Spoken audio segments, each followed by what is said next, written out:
साल 1989 की बात है। एक व्यक्ति को थानेदार से बात करनी थी और थानेदार से बात करने के लिए वह लैंडलाइन नंबर पर फोन कर रहा था। उधर से फोन जाता है कि हेलो, मुझे इंस्पेक्टर साहब से बात करनी है। तो उधर से कहते हैं कि इंस्पेक्टर साहब तो गश्त में गए हुए हैं, आप कुछ देर के बाद फोन कर लीजिएगा। कुछ देर के बाद दोबारा फोन किया जाता है तो दोबारा भी वही बात कहते हैं कि साहब तो गश्त में गए हैं, अभी आए नहीं हैं लौटकर।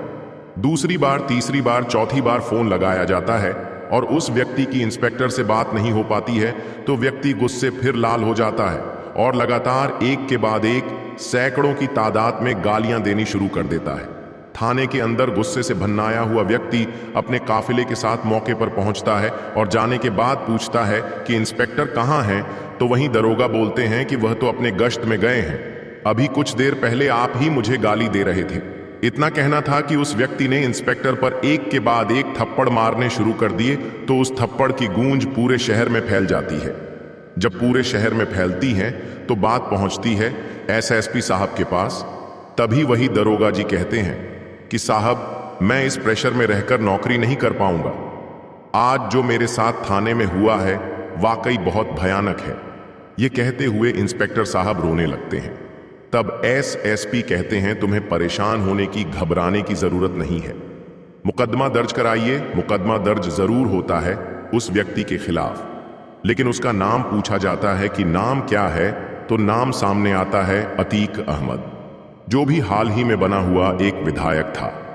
बाहुबली विधायक जब थाने में एक इंस्पेक्टर सब इंस्पेक्टर को पीटता है तो इस मामले की गूंज पूरे शहर में है। तब एसएसपी फैसला लेते हैं कि इसे किसी भी कीमत पर छोड़ा नहीं जाएगा। लगभग 10-15 पुलिस वालों के साथ एसएसपी साहब मौके पर पहुंचते हैं। उसकी गिरफ्तारी के लिए जब उसके घर पहुंचते हैं तो वह घर पर मिलता ही नहीं है। घर से निकल ही रहे थे, 400 मीटर ही अभी आए थे कि दोनों का आमना सामना हो जाता है। अतीक अहमद और एसएसपी में कुछ कहा सुनी हो जाती है और देखते ही देखते हजारों की तादाद में लोग यहां पर इकट्ठा हो जाते हैं। अब पुलिस वाले थोड़े से थे, 12, 15, 20 के आसपास। उधर बहुत सारे पब्लिक की भीड़ है और विधायक कहते हैं कि तुम हमारे ऊपर हाथ नहीं लगा सकते। तभी कुछ देर के बाद, कई घंटे की गहमागहमी के बाद आखिरकार लखनऊ से फोन आता है। कहते हैं कि एसएसपी साहब इनकी गिरफ्तारी ना करें, ये हमारे आदमी हैं। और उसके बाद गिरफ्तारी नहीं होती है। एसएसपी अपने मन को महसूस कर रह जाते हैं और कुछ कर नहीं पाते। आज की कहानी उसी से रिलेटेड है और इस कहानी में उत्तर प्रदेश की मायावती जो मुख्यमंत्री बनती है, उनका कत्ल होने की पूरी तैयारी में था। अगर उस दिन उनका कत्ल हो जाता तो कभी भी मुख्यमंत्री नहीं बन पाती। आज की जो सच्ची घटना मैं आपको सुनाने जा रहा हूं, सच्ची घटना है। मैं उत्तर प्रदेश की राजधानी लखनऊ की बात कर रहा हूं। 2 जून 1995 की दोपहर को 1 बजे मायावती अपनी पार्टी के नेता आर.के. चौधरी और कुछ दूसरे विधायकों के साथ मीटिंग कर रही थी और तभी इन बाहुबलियों का जमावड़ा वहां पहुंचता है। 2 जून 1995 की बात है। दरअसल मीराबाई रोड पर एक के स्टेट गेस्ट हाउस है। वहां उस स्टेट गेस्ट हाउस के दरवाजे पर डीएम, एसएसपी और एसपी और कई पुलिस वाले खड़े हुए दरवाजा पीट रहे थे। ये खुलवाने की कोशिश कर रहे हैं, लेकिन जैसे ही अंदर आवाज दी जाती है तो अंदर से आवाज वापस लौट कर आती है। तो उधर से घबराई सी आवाज से कहती हैं कि मेन दरवाजा नहीं खोलूंगी किसी कीमत पर, अगर मैंने दरवाजा खोला तो ये लोग मुझे मार डालेंगे। जब कई घंटे बीत जाते हैं तो आखिरकार डीएम, एसएसपी भरोसा दिलाते हैं कि तुम्हें परेशान होने की जरूरत नहीं है, कोई तुम्हारा कुछ नहीं बिगाड़ सकता। मैं यहां पर मौके पर मौजूद हूं, पूरी फोर्स आपकी सुरक्षा के लिए लगी हुई है। काफी कोशिशों के बाद आखिरकार जब दरवाजा खुलता है तो बाल बिखरे हुए हैं, कपड़े फटे हुए हैं और वह डर से घबराई हुई थी। आंखों में कुछ आंसुओं थे और वह थर-थर कांप रही थी। कांपने वाली महिला कोई और नहीं थी, बल्कि उत्तर प्रदेश ही नहीं, पूरे भारत में, पूरी दुनिया में लोग उन्हें मायावती के नाम से जानते हैं। दरअसल कहानी शुरू होती है 6 दिसंबर 1992 को, जब उत्तर प्रदेश के अयोध्या में बाबरी मस्जिद को गिरा दिया जाता है तो पूरे देश का माहौल बिगड़ जाता है। लाखों लोग इस घटना के बाद दंगों की भेंट चढ़ जाते हैं। लाखों लोग घायल हो जाते हैं और उत्तर प्रदेश की राजनीति में अनेक तरह से मूल चूक परिवर्तन हो जाता है। उन दिनों सरकार थी कल्याण सिंह की। कल्याण सिंह को अपनी सीट गंवानी पड़ी और यहां पर राष्ट्रपति शासन लागू हो जाता है। अब राष्ट्रपति शासन लागू होता है, इसी बीच में चुनाव की तैयारी शुरू हो जाती है।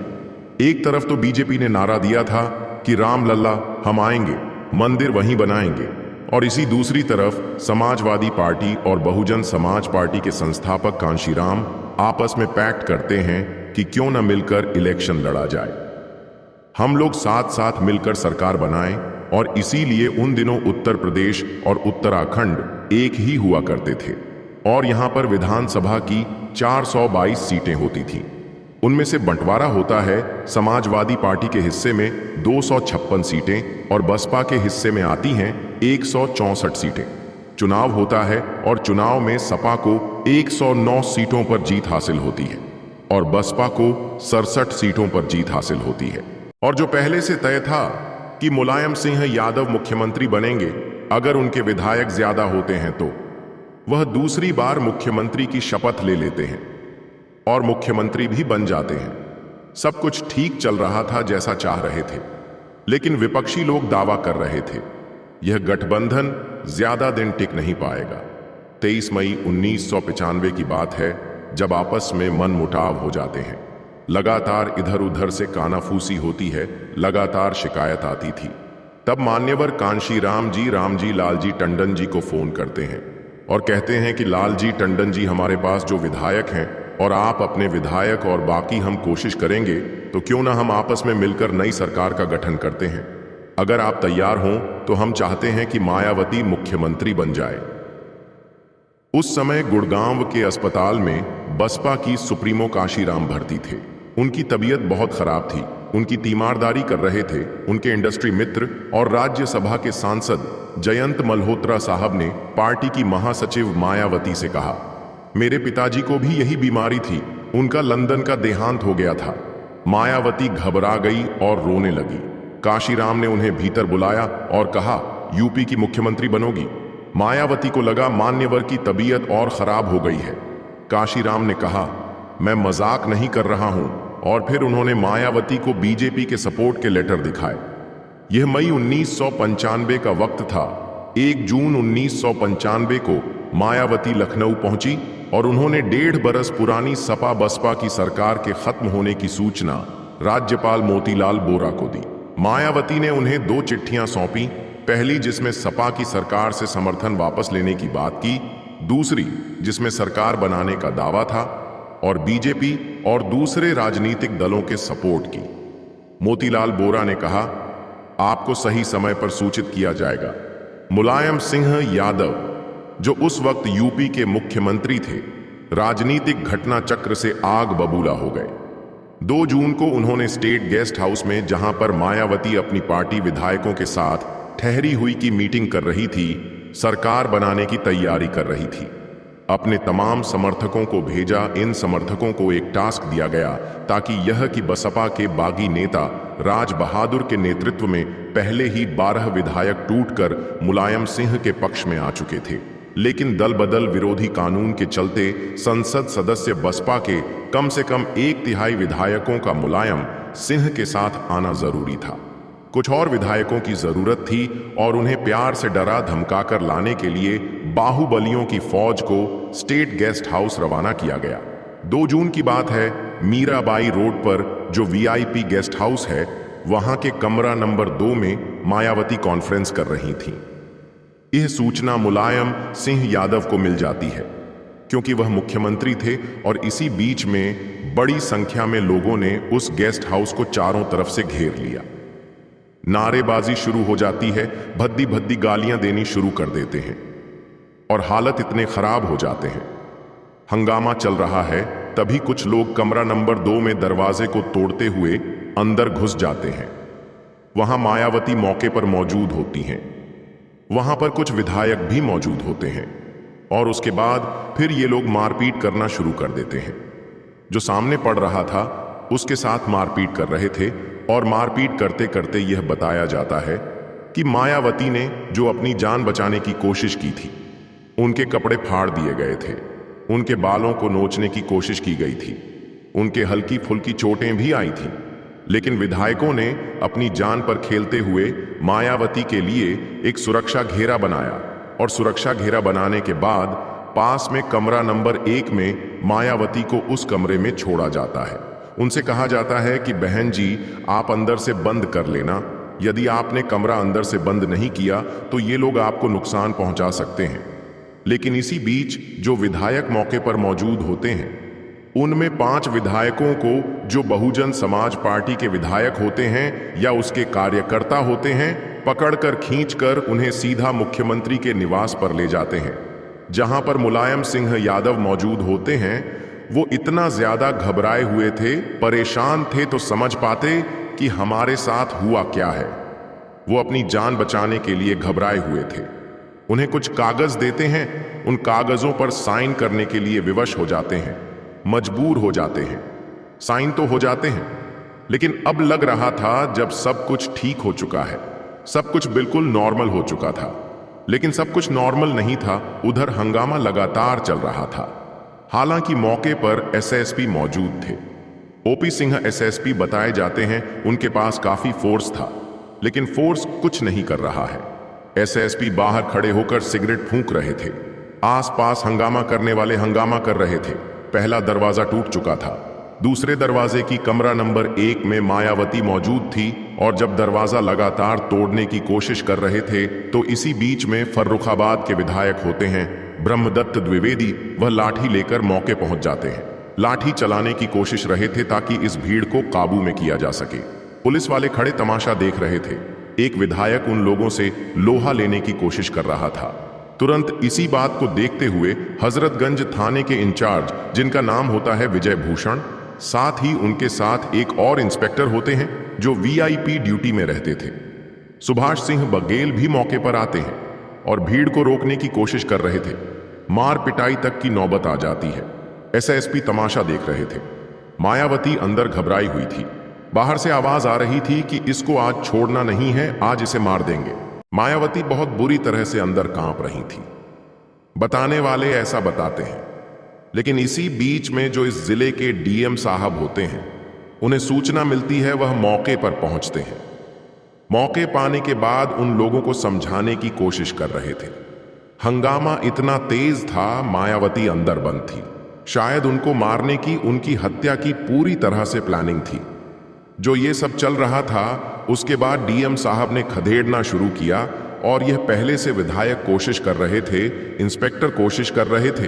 तब जाकर वह कई घंटे बीत जाने के बाद दरवाजा खुलवाने की कोशिश की जा रही थी, लेकिन वह दरवाजा नहीं खुल रहा था क्योंकि मायावती को लग रहा था कि अब उन्हें मार डालेंगे। डीएम साहब कहते हैं कि मैडम, परेशान होने की जरूरत नहीं है, तुम्हारी सुरक्षा के पूरे इंतजाम किए गए हैं। वह कहती हैं कि सुरक्षा के इंतजाम तो पहले ही थे, लेकिन कि पुलिस मदद नहीं कर रही थी, इसीलिए हम बाहर नहीं होंगे। रात के 9:30 बजे के आसपास का वक्त हो चला था।